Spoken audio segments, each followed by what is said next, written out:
The question is, if A is equals to 3 I cap plus 4j cap and B is equals to 7 I cap plus 24j cap, then vector having the same magnitude as B and parallel to A. तो इसमें हमें नया vector पूछा गया है जिसका magnitude B के बराबर है और जो वेक्टर पैरेलल टू A है। तो हमारी कंडीशंस जो है, जो नया वाला वेक्टर है वो B के मैग्नीट्यूड के बराबर है और उसका डायरेक्शन पैरेलल टू A है। तो अब हम अगर देखें किसी भी वेक्टर में दो वैल्यू होती है, एक उसका मैग्नीट्यूड और दूसरा उसका डायरेक्शन। तो हमें इसका जो मैग्नीट्यूड है वो b के बराबर बताया गया है और इसका डायरेक्शन है वो पैरेलल टू a बताया है। पैरेलल टू a का मतलब ये है, पैरेलल का जो डायरेक्शन है वही डायरेक्शन अपने नए वेक्टर का है।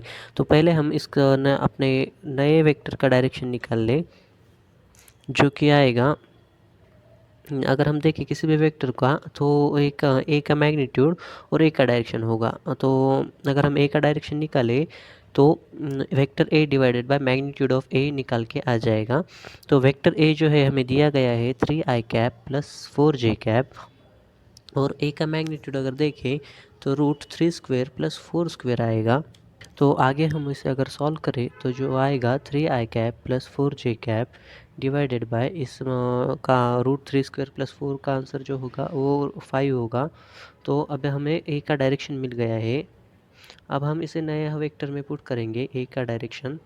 तो मैग्नीट्यूड ऑफ बी अगर देखें तो वेक्टर के हिसाब से वो √7² प्लस 24² और ए का जो डायरेक्शन है जो हमने अभी यहाँ पे निकाला है 3i cap plus 4j cap divided by 5।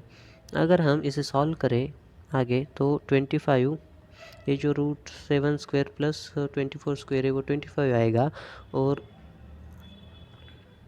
आगे 5 से 25 कट जाएगा, 5 आएगा। तो हमारा अब आगे जो आंसर आएगा 5 × 3 20i cap plus 5 × 4 20j cap आएगा। तो हमारा ऑप्शन नंबर डी जो है वो इससे मैच हो रहा है, वो करेक्ट है।